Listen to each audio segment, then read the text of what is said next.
I am with KerryJo Felder, who is on the Minneapolis Public School Board.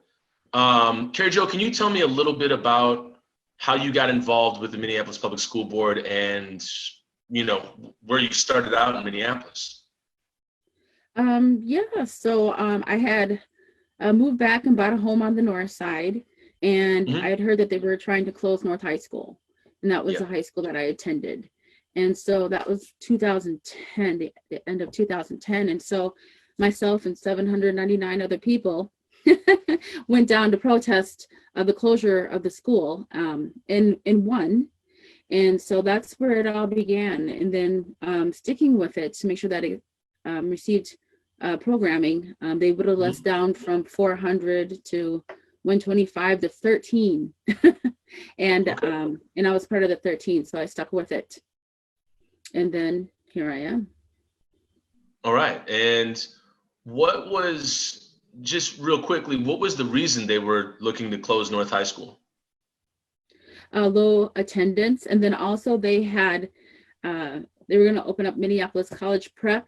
They had given them the Lincoln School nearby. And it had seemed like it was a plan because they had been stripping the school of its resources year after year after year. So I think they were just planning on closing it and letting the students go to a different school. Okay. And so with the Minneapolis Public School Board, how did you get involved with that? Like what was the decision that kind of clicked for you that was official, like, yeah, I want to be a part of this. I want to be civically engaged with this. It was the fact that I realized that the community just cannot fight for a program, that some things have to change within the district for that to actually happen, because I've seen them just alienate so many Northsiders from being involved in the process of wanting to better the education, to better their schools, that I wanted to go in and change that. Because that was when you say alienate, what do you mean by alienate? Like how has the North Side been alienated in the process of public education in Minneapolis? So, I mean, we can talk about school closures, but I just want to talk about what what I went through. Is that being a part of the 13, being a part of the North High Advisory Group, we weren't paid any money for a year and a half, hours and hours of our time, making this program and meeting to make it work and trying to schedule these, and trying to work with the district to create something. And, and giving up some things, like we would no longer have the magnets. They wouldn't let us have the magnets, but we could build academies. They wanted us to work with one of these groups, and so choose one, right? And so even working with them, even saying, okay, we won't have magnets, we'll have academies. We were supposed to get a new program in North High School, one every other year. So at this point in time, we would have 4 programs. We still only have 2. So just watching the broken promise after broken promise that the district gave us, and then watching people who were working with us within the district who finally started to feel the North Side and was fighting for us being let go. I mean, it was just a lot of pieces that just could never come together, and that's how they alienated, by promising you time after time and then not following through. Well, now speaking of promises, the reason why we're talking today is to reflect on the CDD, the Comprehensive District Design, and there being a vote on it by the Minneapolis Public School Board, including you, on May 12th. And what promises are being made in the CDD for the future of Minneapolis Public Schools? That it's going to better the North Side, and that it's going to help us grow our schools. That they're showing equity, and there's a lot of things that we've asked for that would help show equity, even just plain equality, that haven't been attuned to. And so that's it. And what was your first reaction when you saw the CDD? Were you, did this seem like equity? Did it look like equity to you? Or how did you feel? When I first saw it, when I first saw it, they had all of the CTE courses available at North. They were going to make a hub out of North. And so it was like, okay, they're going to build a whole separate building for it. And I was like, okay, but, we'd want to start with these programs, right? First, in the school to help build it while this building is being built. Because waiting for things to happen, I've learned, is detrimental to Northside School. So make sure we're growing as we grow. And so then I think some Northsiders were afraid that was going to just become a vocational school instead of a regular high school. And so they came back again and they go, well, we're going to have like a South Side and North Side hub. So now they split it in two. Okay. I just want to back up that the programming that they were just thinking about, the one is an idea that I introduced to them. Okay. That I learned from a community member, James Staples, something that he was working on, and we couldn't get that through. So I was like, well, let me just, keep on trying to see if we can make it happen. So the idea for the whole CTE courses that are available came from the North Side. And so for people watching right now, can you illustrate what CTE stands for? Yeah, it's Career and Technical Education. And the idea that we got was from C-Tech in Rochester. Okay. So there's these promises being made. They're going to build a new building. Going forward, I guess, does it look like right now, today, fast forwarding to now, does it still look like equity to you? And how do you feel about it now? It doesn't. It doesn't at all. We were going to have the conversation about, what kind of model did we want to break the district into? And I was going for the 4-way model just because it would give the North Side an opportunity to be by itself for once. Because we have 3 different zones. In zone 1, which is where North Minneapolis is, we share it with Northeast Minneapolis and a little bit of South Minneapolis. And every time, like, we always have other pieces of the district coming in and taking from North Minneapolis. And so that was one of the first things to go. And then they came and they said, okay, we're going to take the CTE, instead of having it at 1 school, we're going to have it at 2 schools. And then later on down the line, they came back and they said, okay, now we're going to have it at 3 schools. So now they've just totally dismantled that whole part of equity. And then when we first started, they said that Hmong International would keep their K-8. And what we've ended up with is no K-8. Oh, wow. Okay. And so, but we do have a school that could maintain a K-8 in City View. And so the South Side will now get an extra K-8. So they will have 2 K-8s in the plan. And they only started out with 1 at Seward in the beginning of this process. And we can streamline right into that. We talked about this in the last forum. K-8s seem to be important to families because if you move to a neighborhood, your child can go to that school, kindergarten through 8th grade.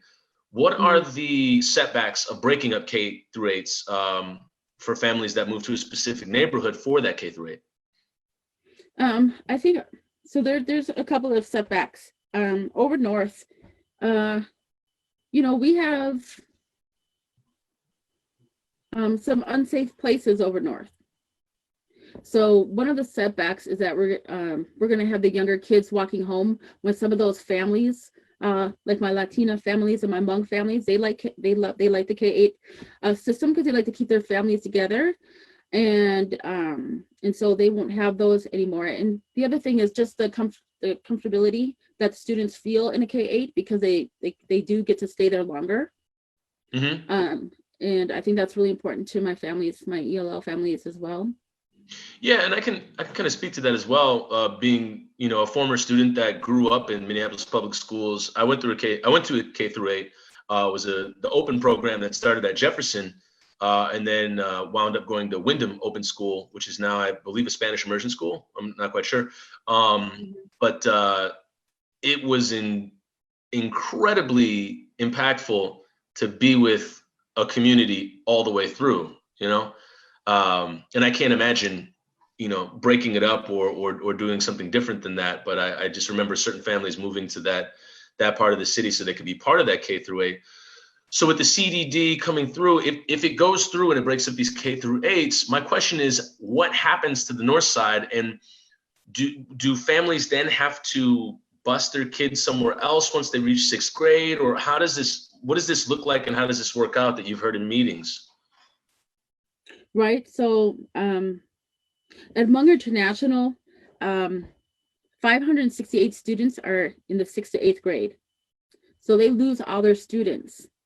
And Wow. So hopefully they're hoping that those students pick one of the middle schools, but it may not be that way.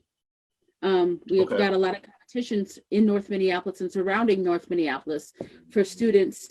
And so that part, to me, it really scares me, because I want to keep my north side, and moving with each other. But also, if we lose some of those 6/8s, are we going to lose, the pre-K 5s too? And so if they go with their siblings. Okay, and you're in on these mini meetings as a Minneapolis Public School Board member, yes? Yes. And the thing I'm kind of picking up, it's interesting that you say what's going to happen to these kids. Do you think by now that somebody as tightly affiliated with the decision making and at least the process do you think that you should kind of already know, like, at least the people involved in the board should know the answers to those questions? Shouldn't that be a reality? Yeah, that is a reality. And the thing is that, I mean, they can say, they can make projections. Yeah.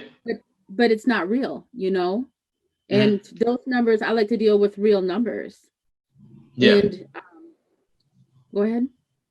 Oh, no, I was going to say, speaking of real numbers, I remember Michael Duenas brought it up that the transportation budget was one thing in the beginning, and then it turned to plus 10 million later on. The stark change in numbers at all, how has that made you feel going forward? I mean, I think it's been shaky, and it's made me distrust the process ever since things have been changing. I think it was a lot of changes that have happened to make it come to get to this point that have happened in the CDD. And I just want to read something that changed within 5 days. So on April 25th of 2019, the printout says targeted opportunities to expand and explore. And the first one is a focus on 15-day or less absences. And then the second one is focus on the north side. Okay. 5 days later, it says focus on 15-day or less absences. And then the second one says focus on region 1. So region 1 would be, that means the north. Now we're including northeast and a little bit of south. So north left the prime focus, and now we're focusing on more. And I just thought that was just disingenuous. Yeah, and who makes that decision? Who's making those changes? The district staff. The district staff. And so is there a tight, just bring us into your world. Is there a tight line of communication between you and the board and the district staff? There can be. It's hard to get the information that you want sometimes in real life, especially when we first started, right? Mm-hmm. It was really hard to get that information. And it also depends on the relationship that you have with some people. Yeah. And so it's different for everybody. It's not the same across the board. Okay. And being in this now, just I really quick want to cite this, that, okay, so there are 9 public school board members, right? Correct. Okay, and you're one of them. So for the CDD to vote on May 12th, 5 board members would have to vote yay on it, yes? Yes. Okay. What happens if the vote goes through on May 12th? Like, what can people expect? What's next? Well, they can expect the rest of the rollout for the plan, and they can expect the changes that the CDD will bring, to the schools. It wouldn't be the next fall. It wouldn't be this fall. It would be the following year after.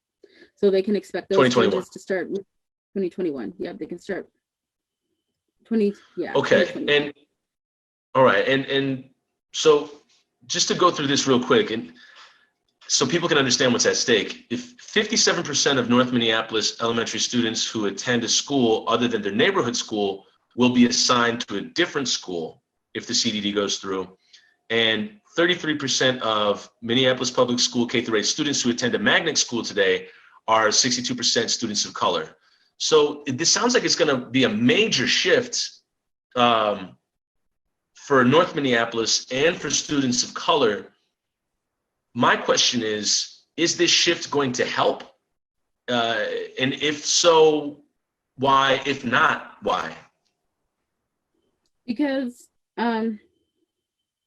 let's talk about the magnets. So currently we have one magnet in North Minneapolis, 2 magnets in Northeast Minneapolis, and 10 magnets in South Minneapolis. Mm-hmm. And so by moving the magnets around, we'll have more magnets in South Minneapolis. We'll have more magnets in North Minneapolis for students to go to. So what that looks like for children of color being in magnets, I couldn't really say right now, because we would have more in North Minneapolis, and that would alter probably the percentage that they're having right now in the South Minneapolis magnets. And then also we may be able to retain students in North Minneapolis going to those magnets, because we do bus a lot of North Side students to those magnets. So we bus them out of our district into somebody else's district. Okay. And putting like that funding into the school. It's a really big puzzle. In 2018-19, without heritage and without fair in these numbers, we would bus out 2,399 students from North Minneapolis into other schools in the district.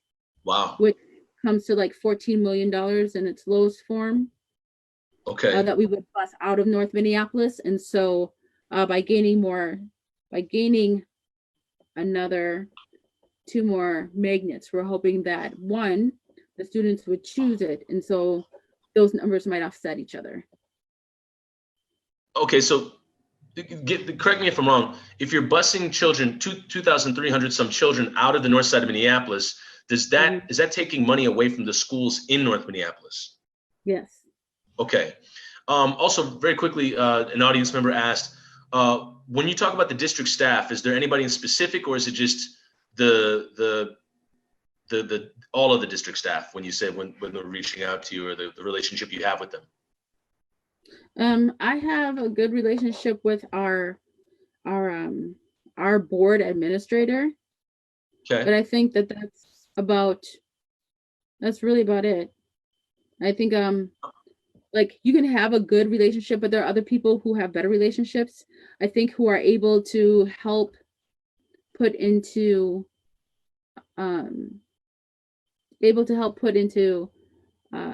play what they want. Right. Okay. Yeah. And also, I think a lot of the district staff take their direction from the superintendent, regardless of numbers. Yeah. To make what it is that he wants to see. And do you have a direct connection to the superintendent at all? Yes. Okay. And so could you possibly, I mean, is there any swaying the superintendent if you were to speak to the superintendent at all? No. Like if you wanted to talk to them? I speak to him all the time. Okay. No. Okay. And so being, and just, I guess, just so we can put this out there, are you opposed to the CDD or not? Yes. Okay. You're opposed to it? Mm-hmm. So yes. So being opposed to it, knowing what you know and knowing what I know, how have you lobbied for other board members to oppose this, or do y'all just agree to disagree and say, hey, we'll vote for it on May 12th and see what happens? We agree to disagree. And I have lobbied some other board members, but to no avail. It just doesn't work. Okay.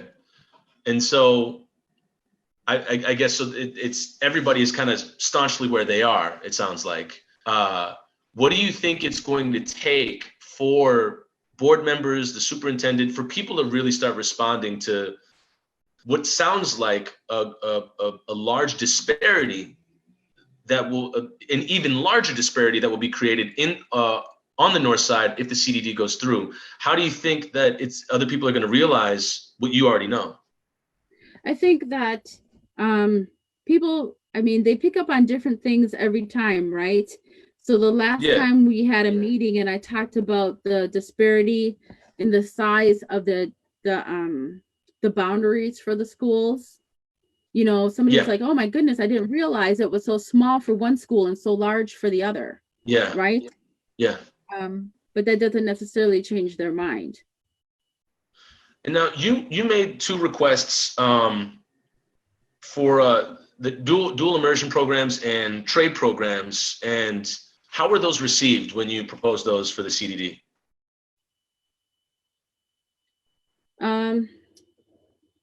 Right. So probably about a year and a half ago now, I sat down in the room with the superintendent and Eric Moore and Suzanne Kelly, and we were talking about what programs, you know, will be put into North High School, right?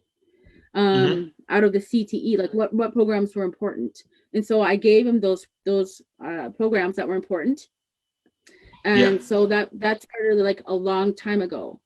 And then I also showed them the list that I had gotten from my parents that had the trades program listed on it as well. I have 2 pages of being out in the community and putting together what the parents wanted. And I've shared that as well with the superintendent and also board members.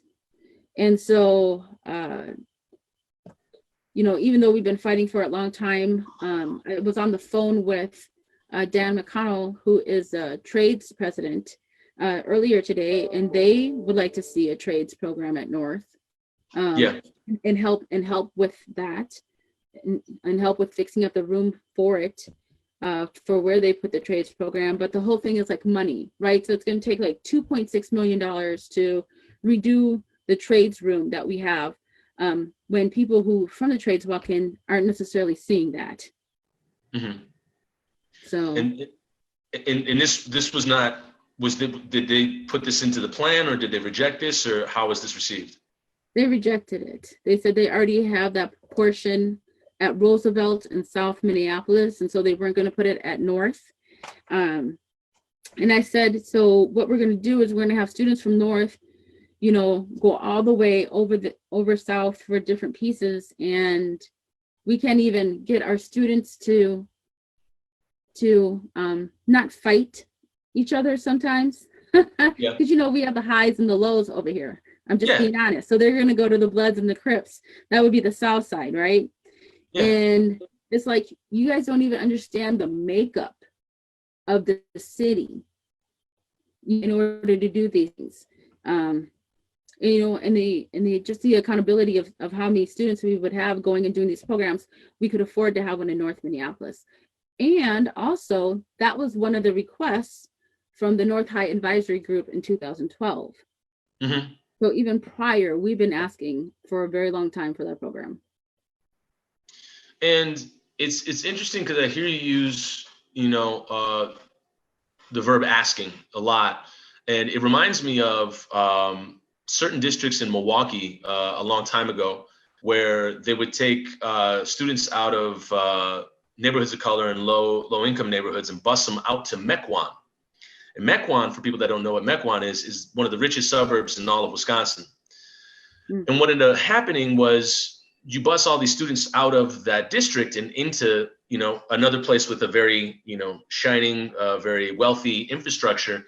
And, you know, they get the education, but then what happens to the district that they took them out of? It begins to crumble and implode. And is there ever a point where you get tired of asking? Yes.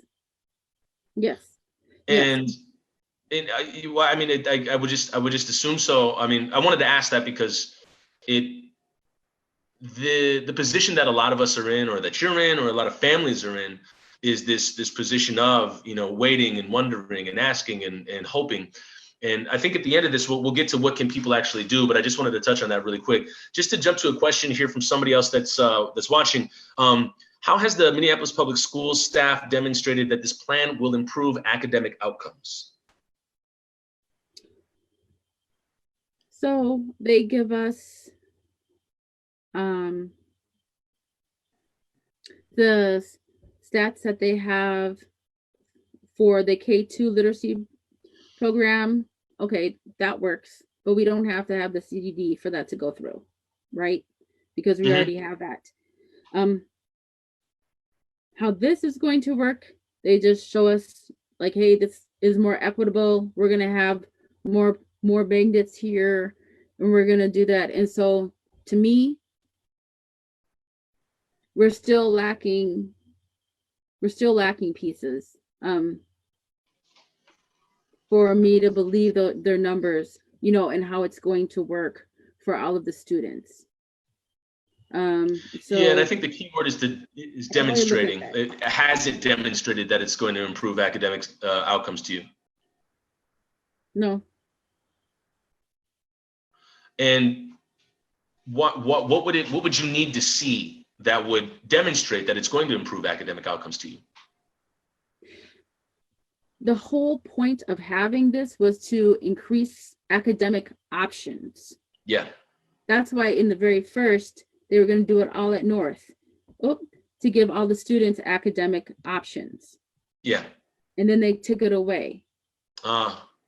So how they're going to prove it to me is by giving me at least a K-8, a dual immersion, and a trades program at North, to give my students options, to give my district options, the same options that are available in other areas. And that's how we're going to improve it. Because we can look at, my district is like one of the most diverse. I've got a high Hmong, I've got the highest Hmong population in the district, in African-American counts, right? And I'm second in everything else. I have Latina students, that I have to worry about. If their principal doesn't speak Spanish, how comfortable are their parents going to feel? Yeah. Right? So a reason why we need a dual immersion. And that's why we need a dual immersion. I've got parents of all ethnicities who want their children to learn Spanish, but they have to go out of the district to do it. And I've got the second highest Spanish population in the district. And while we need the dual immersion and want it, they're just going to stuff it down the throat of another Southside school who doesn't even want it. It's just blatant, rude, institutionalized racism. And that's the first time that, I think we might have mentioned that word racism in the last forum, but it's the first time we've kind of gotten to it now. The North Side being comprised of mostly students of color, the South Side being comprised of, I would say, I don't know if it's correct to say majority white, but the majority of white people in Minneapolis, I would say, are on the South Side. And so it does have a look of taking choices away from people of color, brown and black people, giving more choices to white communities, and then calling it even. Would that be some kind of correct way of putting it? Yes. And so moving forward, if they're going to try to get the magnet schools up, are they planning to bus students from Minneapolis South to Minneapolis North, or is it just taking students from North and bringing them South? So they are trying to create that circle where if you want to have a specific CTE, like North would have the STEM portion of it, and Roosevelt will have the construction portion of it, and Edison will have the agriculture piece of it, and business. And And so it depends on what students want to do. yeah, so kids from the north side would have to bus somewhere other than the north side to go get that education, right? Correct.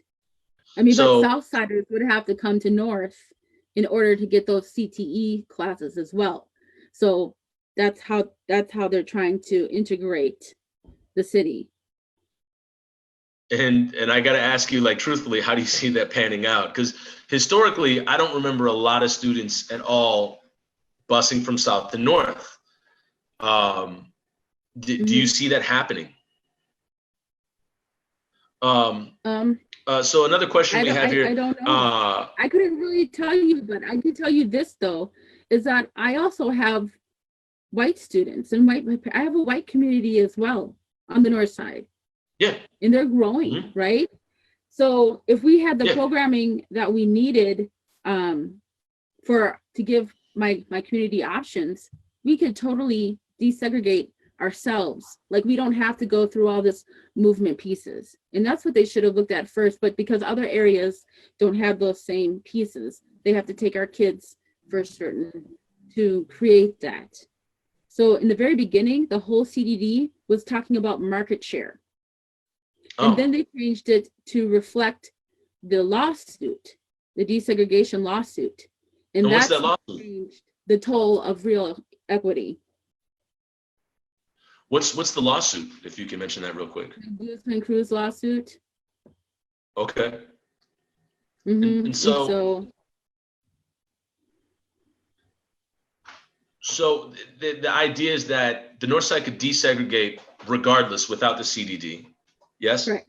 Yes. Okay. And why has the board not, demanded evidence that integrating the south side with the north side with the south side doesn't equal higher academic outcomes? Why hasn't, the board or your constituents demanded evidence of that?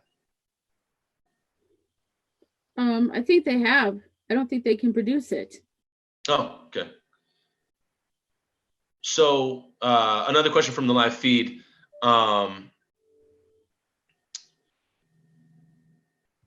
So the opportunity gap, I mean, like, let's just, bring up the elephant in the room. Minnesota having some of the highest racial disparity in reading, graduation, attendance. I don't know if it's for attendance, but for reading and graduation, between students of color and white students. Why do you believe that the MPS is just going for, hey, let's integrate North and South and see what happens, as opposed to how can we directly speak to students of color that are clearly being failed by the system on a national level?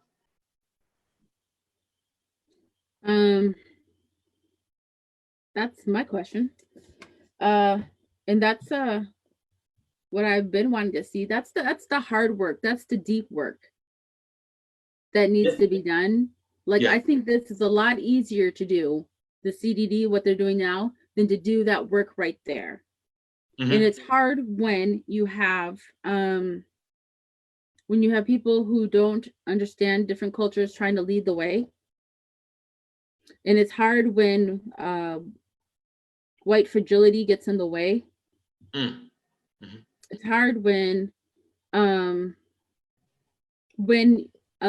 community has been so disproportionately ignored, that they don't show up as often, right?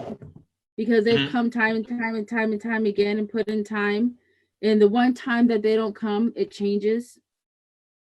I see that happening with the Upper Harbor Terminal too. But I mean, it's just there's just a lot of different pieces that attribute to that. How do you believe, as you mentioned, how do you believe white fragility has gotten in the way of doing the hard work? I think people dig in their heels a lot on what they think needs to be done. Okay. And they don't listen to what the community wants or needs. Mm-hmm. A lot of times, because if they did, they'd be doing something different. And I don't think that the process that they took was as genuine as it could have been. I mean, even starting all of this out, the weight of South Side representation completely outweighed north and northeast. How In so? northeast, Were there more people on the board from the south side than the north and northeast? oh, I wasn't even talking about that, but yes, there's always been more people on the board from over south. Currently it's 6-3.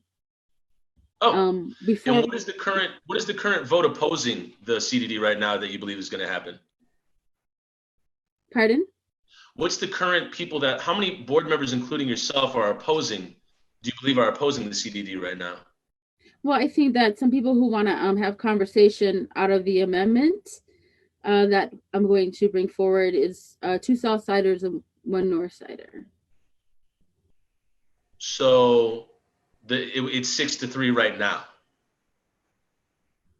That's what I mean, supposedly. I know that it has the votes to go through. I know it has at least 5. Okay. And so when you talk about digging in heels, has this been your experience entirely throughout working with the Minneapolis Public School System or the public school board, or have there been some shining moments where people are like, hey, we're willing to work? Yeah, I had a shining moment with Bernadette Johnson years ago. After fighting for the second program, she agreed to give us Sumatech, which was the science program. That was really great and full of rigor. So there was that working with us. It only goes so far. Let me see here. I think that's probably. And how long have you been with the public school board? I've only been here 3 years, but I've been working on things for 10 years. Okay. Over 8.5 years. All right. And for people that are watching you and they want to get engaged, I mean, for me, just personally hearing it, it sounds, it sounds frustrating. It sounds disheartening. It sounds limiting. What can people do right now to have a stake in this, or are communities totally just blocked out from this decision and the future of Minneapolis Public Schools? I think something that I've really liked is that getting a lot of support from Southside, who, when having this conversation over and over, and although I've said it a lot, over and over, is getting support from them. For now that they're seeing the disparities of the North Side, right? But those disparities were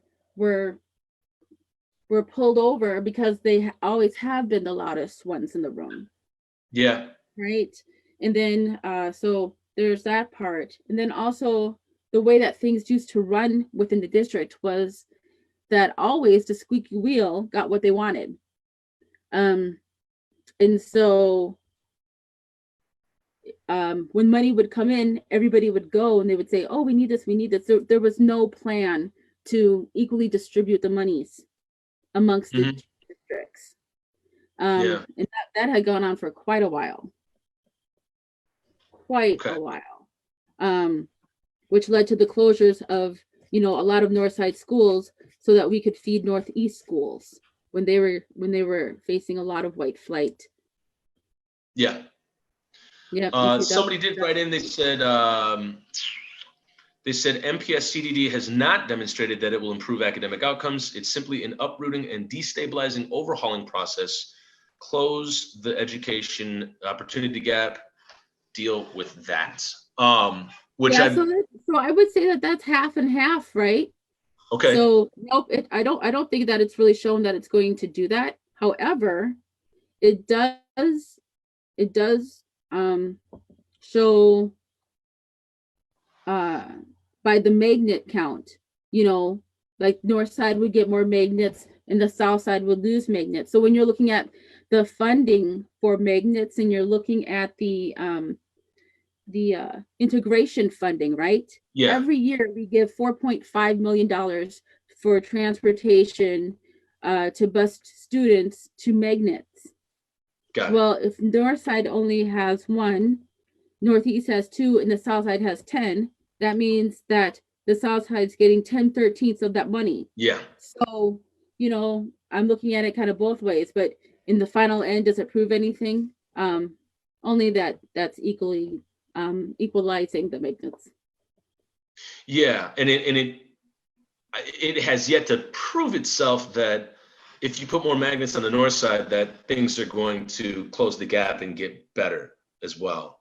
And I mean, maybe it could work, but it also, it sounds like it's a definitive sidestep from what you mentioned earlier, the hard work, which would be going in and just developing the infrastructure from within and building an integrity within the building and the staff. Right. A Well, I question. do think that building more magnets is going to help. Mhm. I don't want that to go over. I do think building more magnets is going to help, but it's also doing the hard work. And it's also realizing that we don't have to uproot the whole system Yeah. to create more magnets. Yeah, yeah. There's a question here. Where is the equity and diversity impact assessment? Oh, I would love to see that. And that's what the amendment is about. I have some sheets here. I have a lot of, I always have a lot of paper, but it's from our EDIA committee and Yeah. their recommendations on the CDD. And what they said is that the timeline for doing the EDI work has felt rushed and disingenuous. Additionally, EDIA committee members remain concerned about the school board's intended follow-through regarding our recommendations. The committee would like to assume positive intent. However, with the magnitude of the overall comprehensive design, we are unsure if the recommended school placement changes will be implemented as urgently as needed to ensure equitable practices for MPS families. And so one of the things that I just brought up to the superintendent and to the board was the fact that out of the 5 schools, they said that they were going to start implementing on, they were going to implement on a south side school. Mm-hmm.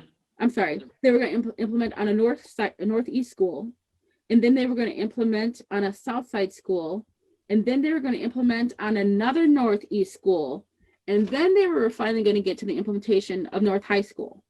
So northeast is going to hit twice before north gets hit once. That's not even, I mean, excuse me, that is another disingenuous piece. And so I really feel this EDI committee recommendations. And, you know, and just when the superintendent came in, they fired the woman who created the EDIA. Wow. Right. And just to point out that the EDIA only looked at placement in the past, and did it look at the actual like whole plan? Pardon? I'm reading that the EDIA only looked at placement in the past, and it did not look at the whole plan in the amendment that the EDIA put out. True. So why didn't they look at the whole plan? Wouldn't that have been like a more thorough assessment? So in speaking with some members, they didn't even know what they were looking at. So I think that what would have made the difference is to know what they were looking at and applying that to the whole process. It would have been a lot different. Wow. So the assessment, I mean, as you said, it did 3 times on Northeast and once on North. It didn't even really seem to be equally distributed at all, correct? Correct. And it's 2 times. It's north, northeast, south, northeast, north. So okay. The way that they were going to start giving money to the certain programs, yeah, there's that. Okay. So the question comes now, I mean, everybody's wondering, what do you think the vote is going to be on May 12th?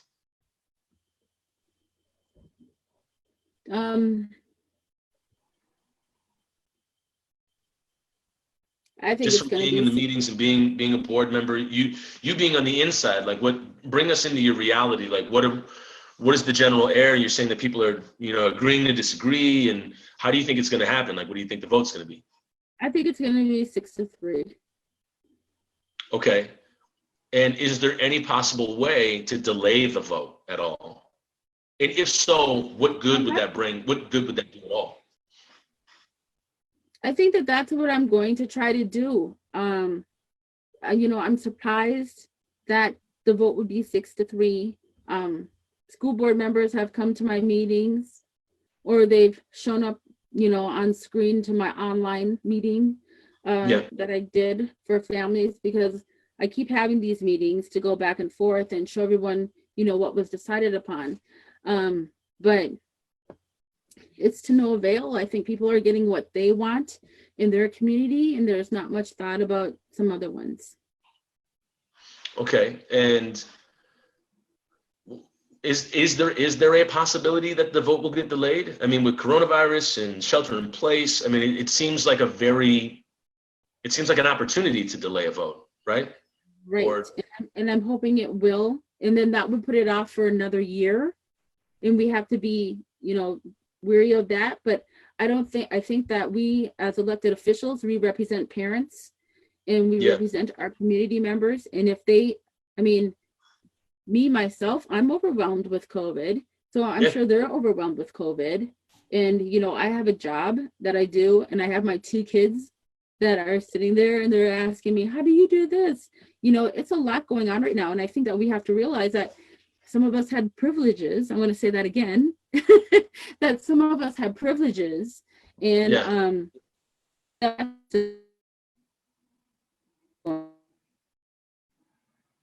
you might have cut out there a little bit, KerryJo. Can you repeat that? After some of us have privileges?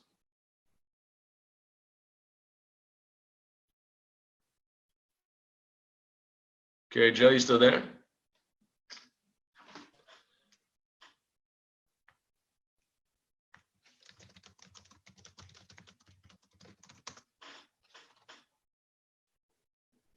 Well, if you cannot, I can't necessarily hear you right now, KerryJo, but I'll put this out real quick. As you said, some of us have privileges and some of us do not. I do want to point out what Francisco Segovia said in the last conversation.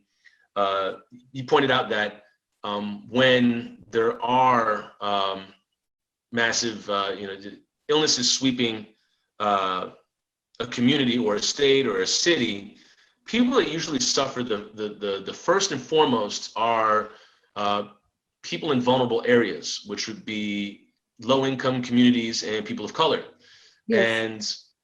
And having to deal with that on top of a potential massive future-altering vote on the infrastructure of their family's education system, it sounds like a little bit dismissive and negligent of the board to not at least delay the vote to help these families at least decrease the load and burden that they're already handling. And when you look at certain things of, 75% of Latinx people in the country don't work from home. So there's not that opportunity. A lot of these people are in the front lines at essential retail places that are still working and being affected by coronavirus. And to ask them to take that and carry it along with this, again, future altering decision that's going to be made, it sounds like a lot. It sounds dismissive. And so the least it sounds like the Minneapolis Public School Board could do is delay the vote as opposed to rush this thing forward that, as you said, within a week, the language changes. As Michael Duenas pointed out, within a week, $10 million was added to the transportation budget. Within a full assessment of the EDIA, people still couldn't tell you what they were looking at. And if somebody can't really tell you what they're looking at or what they're about to engage in, it seems very, again, it seems like a dangerous idea to jump into it and include an entire community that will be impacted by it. So I want to ask you really quickly as we wrap up, KerryJo, are you still with us? I am. Can you hear me? Yeah, I can.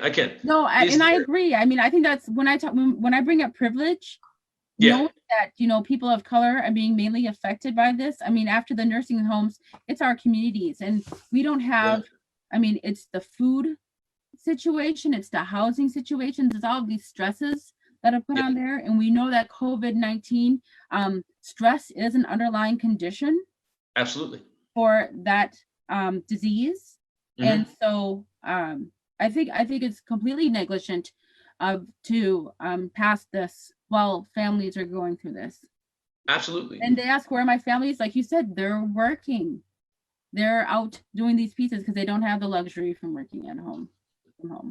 And just to, I had this question here and I wanted to get to it. Just, I don't want to miss this one, even though it doesn't have anything to do with us wrapping up. What, how are Latinx and Somali families going to be affected by the CDD? Is it going to be any different from anybody else, or is it going to look entirely different for those demographics? Right. So Heritage is going to move from Northeast over South. And I have a lot of Somali families in my area, so they're going to be going over South. And as they are going to make Green Central a forced dual immersion school, the Latin families have already come forward and said they don't want it, that they want to remain a full service community school. And so I just think that, again, we're not listening to our families and what they want and what they need in their schools.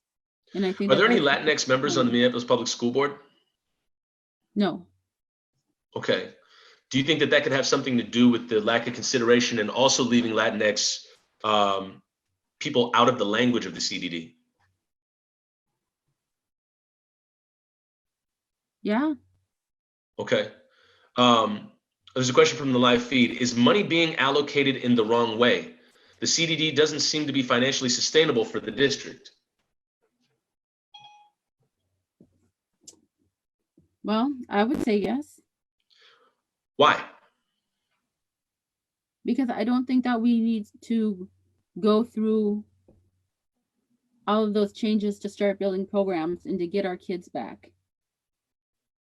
I think that, again, it's the hard work of, making the schools, what parents want. It would be having the hard conversation and talking with the South Side and saying, hey, you know what, in order to free up money, to make money, because then more students would choose those schools, we're going to have to reallocate some over here and do it over time. This just didn't happen overnight. This happened over a series of years, tumbling down from 94, 95 and becoming more segregated, right?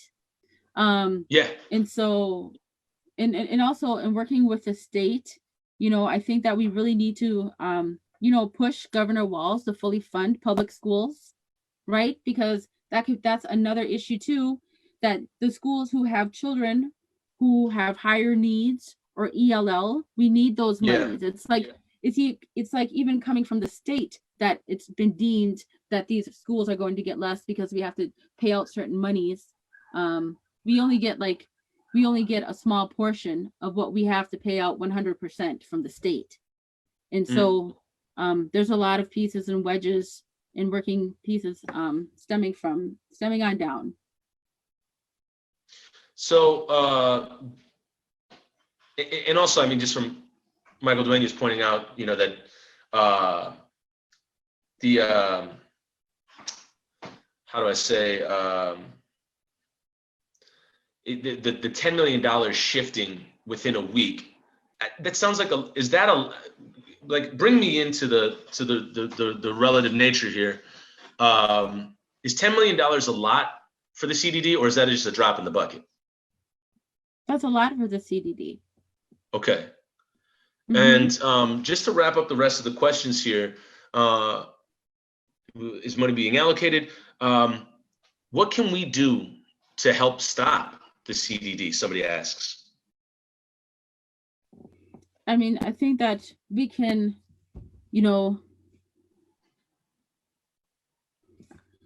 I don't know. I think we should bombard them, with letting them know that this is too much right now.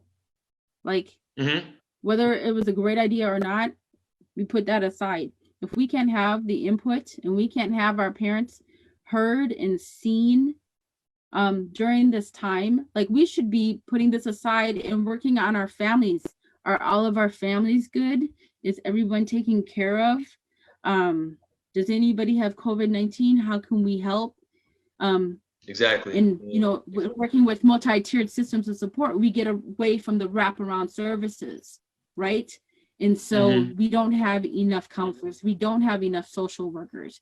You know, we're going to go and make this change. But in North Minneapolis schools, we need the social workers and we need those counselors. More so, we need people coming in and being with our students to make sure, you know, there's safe hallway transition, right? Yeah. So we can change what the programming looks like, but we're not necessarily going deep inside the school to take care of cultural issues that may be there and doing the groundwork. So I'm assuming there's an email and or a number that people can reach out to lobby against this if possible. And we'll try to provide that in the link at the bottom of this video when it goes out. Also, another question from the audience. Experts are telling us we'll be dealing with this pandemic for 2 years, which means our students and staff will be in upheaval for 2 years. Why take action now when no one knows what we're dealing with on a month-to-month basis? Yeah, I don't know why they would want to go forward now. I mean, I know that change has to be made, right? Let's just put it out there. Change has to be made. And we'll get to that at the end of this. I like that you said that. Yeah. Yeah. I mean, and I think people know that, but what does it look like and when does it look like? And I'm the North Side representative. I don't think it looks like now. You know, Okay. And then some people say, if not now, when? Well, give us a moment to get to at least absorb where we're at. Even though if it goes on for 2 years, I mean, we're just beginning this role. And I think that we need to focus more on our families than this. We need to turn everybody in the district to focus out. Okay, and another like last 1 or 2 questions here. Where do the other board members of color stand on the CDD? Yeah. And do you even know? I mean, I think it's respectful to say that you may not know, right? Yeah, I mean, where a couple are standing. And again, it comes back to, you know, when.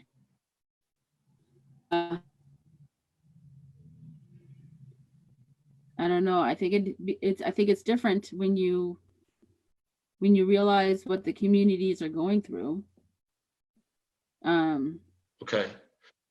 So it might not necessarily have anything to do with. Pardon? Sorry, go on. No, I couldn't hear you. Oh, I was going to say, if a board member is of color, do you think it would affect their decision on how they feel about the CDD?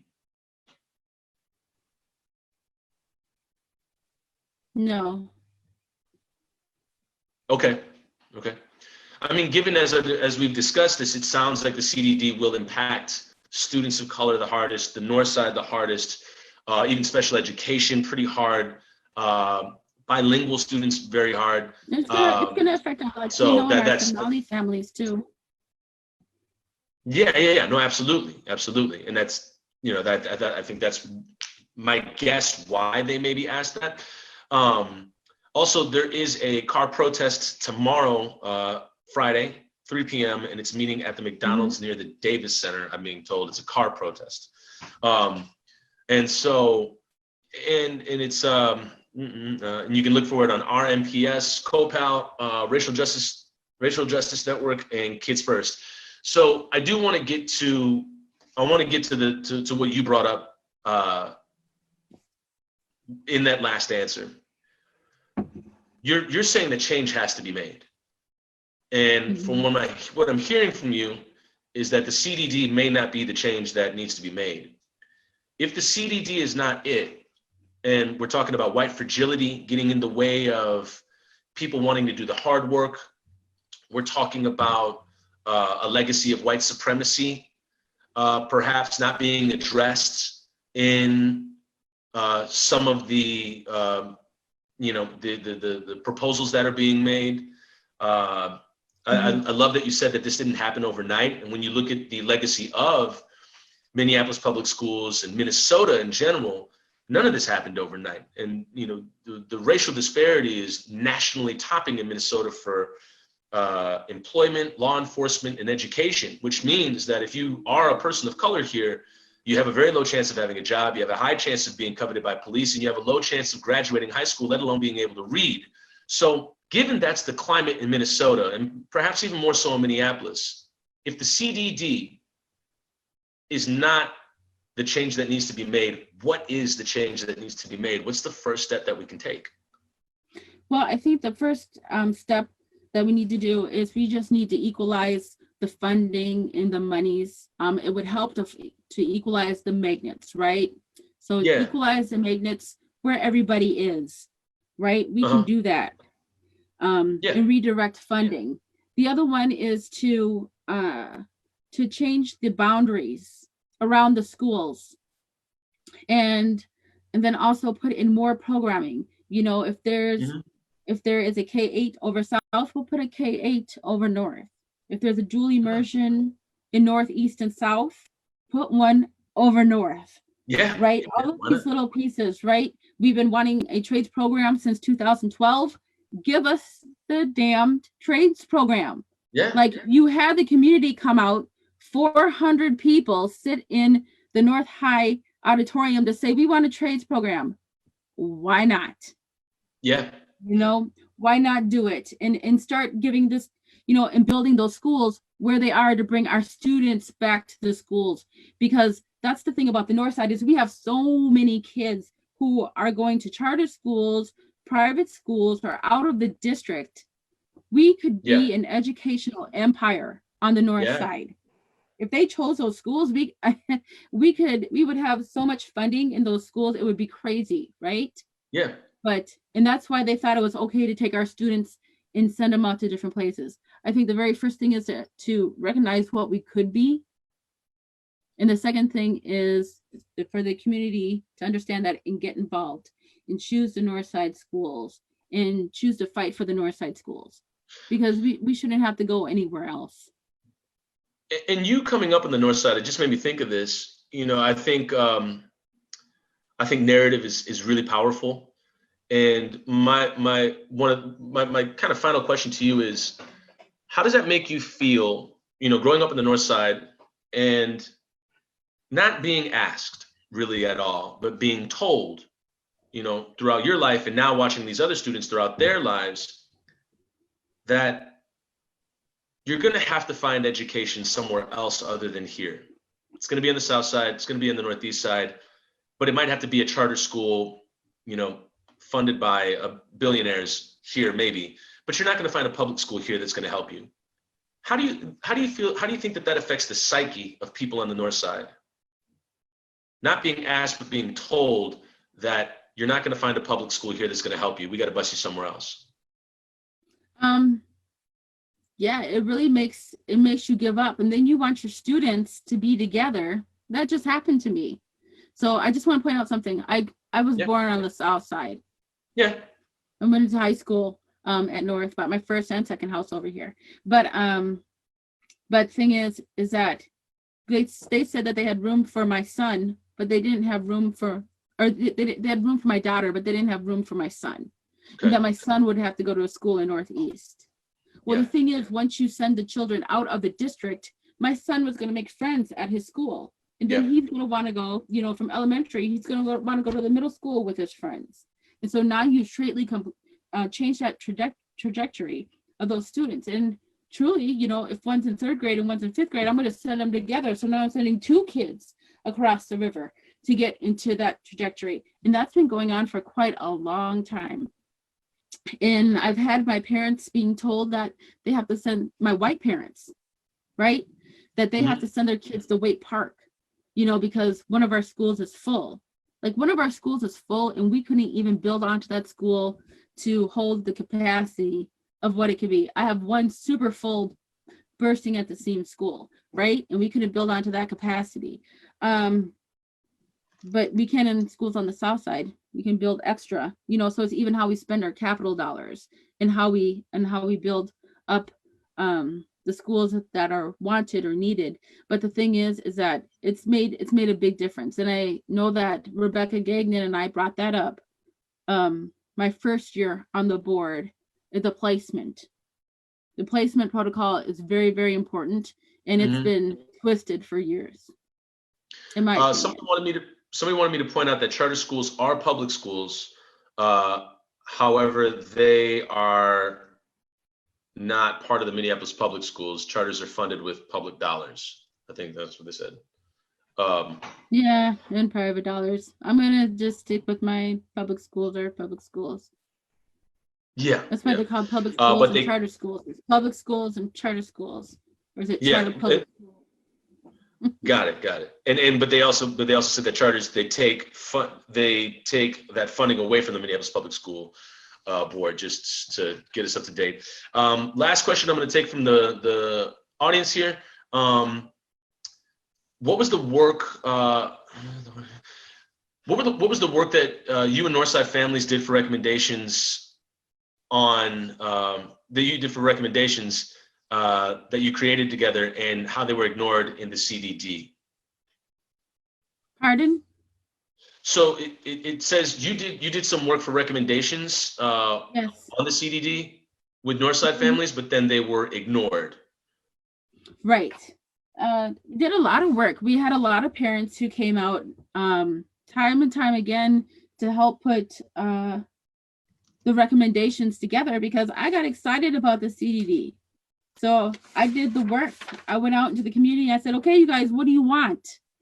And they told me. And then we said, okay, well, what does it look like? Where do you want it in the neighborhood? What would be best?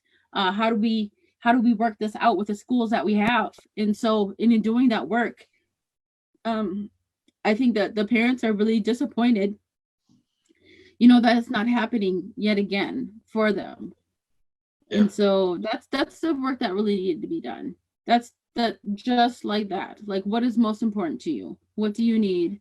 In those pieces. But I just want to say, like, just one more thing about it is that I had a church son who went to a charter school, and the dean put his hands on him. And in order to press charges, I would have to go out and get my own lawyer, or in order to even have accountability. That's the difference between public schools and charter schools. Is public schools have more accountability, because here we are doing this thing, right now. In charter schools, I don't think you find that much accountability, point blank. And that's my difference between public and charter. Good to know. Also, what was told, the public people need to write or call board members and the superintendent and chiefs if they really want to kind of shake the tree. So that's what I've been told in the comment section here. So I agree. We'll wrap up with that. Is there anything else that you want to add before this happens? Since we have 5 days until the vote is made. Is there anything else you want to add, KerryJo?